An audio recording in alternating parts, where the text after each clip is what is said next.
Hey everyone, welcome back to Fluent English Academy. Hi, guys. We're so happy you're here with us today. I'm John, And I'm Mary.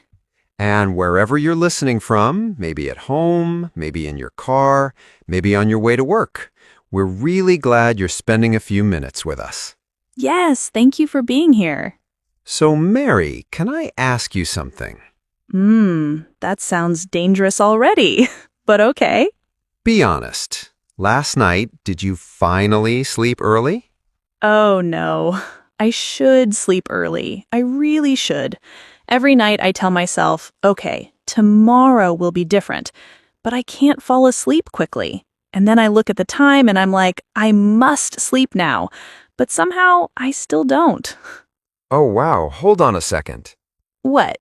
Do you realize how many times you just used can, should, and must? Wait, seriously?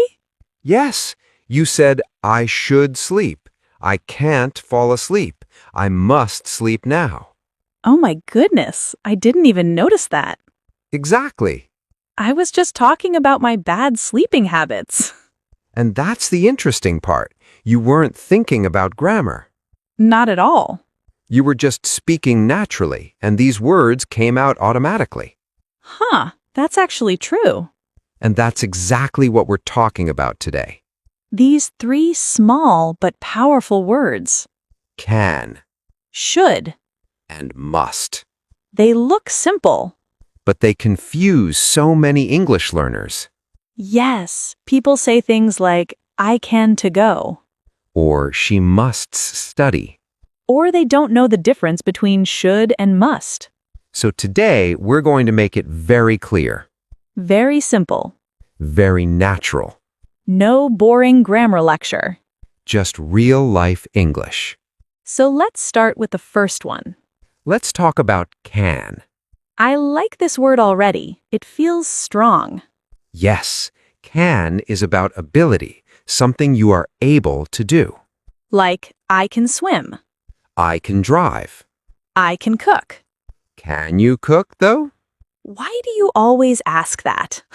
I can cook simple food. Okay, we believe you. But this is what I like about can. When you say, I can do it, it feels powerful. Exactly. It gives confidence. But many learners make small mistakes with it. Yes, for example, some people say, I can to swim. That little to is the problem. After can, we don't use to. We just use the verb. So it's, I can swim, not I can to swim. And another common mistake, she cans drive. No S, never. Can doesn't change. I can, you can, she can, he can. Always the same. Very simple. And we also use can for permission. Yes, like when you ask, can I use your phone? Or, can I leave early today? That means you're asking if it's okay. And the answer could be, yes, you can, or no, you can't. Simple and natural. There's also another small meaning. Sometimes can talks about possibility, Like, it can be dangerous. or this can help you. It doesn't mean always, just that it's possible. And sometimes students say, I no can speak English. That's not correct. The correct way is, I cannot speak English, or I can't speak English. But let me say something important here. Go ahead. Many people say, I can't speak English, but it's not completely true. Yes, maybe you can speak a little. Maybe you can understand more than you think. Maybe you can improve. That sentence, I can, is very powerful. It changes how you feel. Instead of saying, I can't do this, try saying, I can learn. I can try. I can practice. Same word, different mindset. And that's why can is not just grammar. It's confidence. Now, let's move to a word that feels softer. Softer, but sometimes a little uncomfortable. Yes, because it gives advice. Let's talk about should. Ah, yes, the word that makes you feel a little guilty sometimes. So true. Every time I say I should, I already feel bad. Exactly, because should is usually advice. Or something that is a good idea. Right. Not a strict rule, just a good idea. For example, you should sleep early. You should drink more water. You should exercise. That one hurts. It does! So remember, after should, we use the base verb. No to. Yes, not you should to sleep. Just you should sleep. And no S with he or she. Not she should studies. Just she should study. Very clean, very simple. Now, let's talk about the feeling difference. Oh yes, this is important. Imagine I say, you should call your mom. That sounds caring. Soft advice. Now imagine you say you must call your mom. Oh, that feels serious. That feels like danger. Exactly. Should is gentle. Must is strong. So if your friend is tired, you say, you should rest. You don't say you must rest unless you are a doctor. Or a very strict friend. True. And should is also very common when we talk about regret. Oh yes, this one is emotional. For example, I shouldn't have said that. That sentence, everyone has said it at least once. After an argument. After sending a message. After making a mistake. Or before an exam. I should have studied more. That feeling of regret. So should is not just advice for other people. It's also advice for yourself. Sometimes too much advice for yourself. That's true. And let's talk about something I hear a lot from students. Oh, yes. Some people say, you should to go now. That little to again. Yes, it always tries to enter the sentence. But we don't need it. Just say, you should go now. I also hear, he should goes to school. That extra S is not needed. Right, it's simply, he should go to school. After should, the verb stays normal. And another small thing, some learners say, do I should call her? That sounds strange. The correct way is, should I call her? We don't use do with should. Keep it simple. Let me ask you something, Mary. Okay. What's one thing you always say I should, but you don't do? Oh, wow. I should drink more water. There it is. Every day I say it. And do you do it? Not really. See, we use should in real life all the time.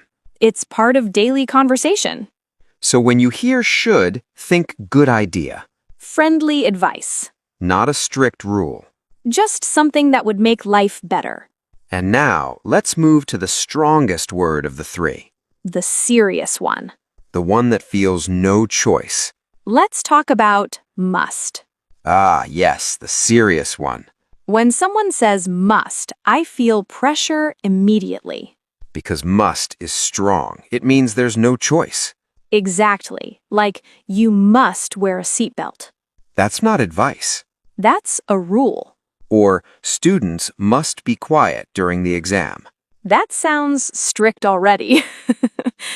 Yes, must is a strong obligation. Something necessary.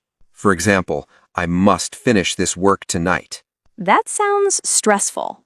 It is stressful. But sometimes must comes from inside you. What do you mean? Like when you tell yourself, I must change my life. Ah, that's powerful. Or I must start learning English seriously. That's not a teacher forcing you. That's your own decision. So sometimes must is a rule from outside. And sometimes it's strong motivation from inside. I like that. But we still keep the sentence simple. Yes, after must, just the verb. Not, I must to go. Just, I must go. Not, she musts goes. Just, she must go. Same pattern as can and should. Very simple structure. Now, let's compare something important. Okay, Listen to these two sentences. I'm listening. You should wear a jacket. That sounds like advice. Now, you must wear a jacket. That sounds serious. Maybe it's freezing outside.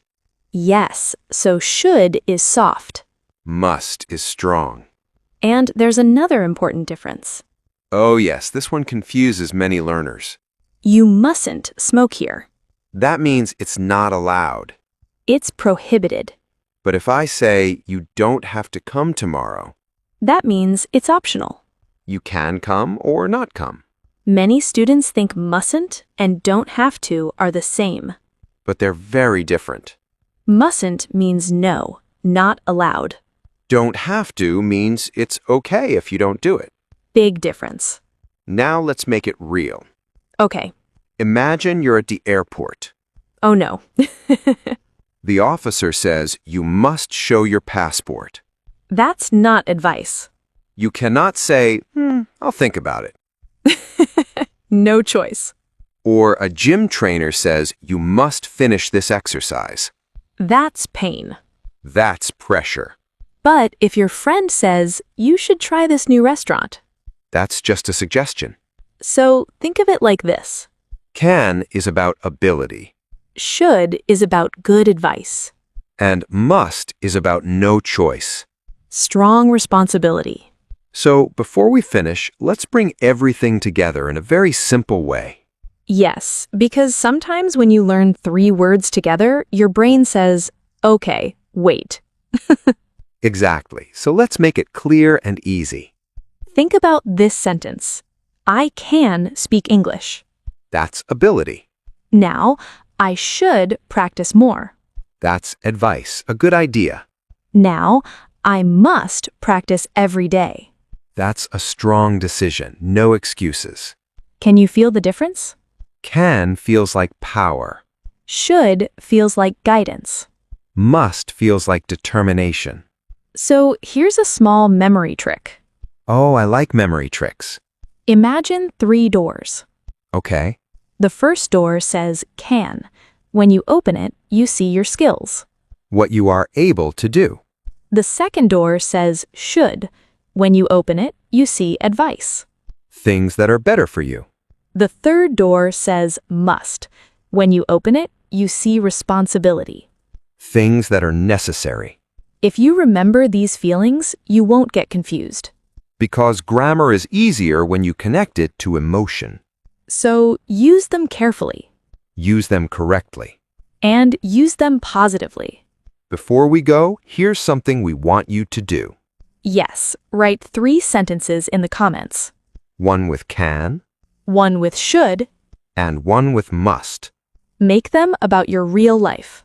Not textbook sentences. Real sentences. Your feelings. We love reading your comments. And we always check them. Remember, You can improve. you should believe in yourself. And you must not give up. That one is non-negotiable. Very serious. Thank you for spending your time with us. Keep practicing. Keep speaking. And we'll see you in the next episode. Bye, everyone. Bye.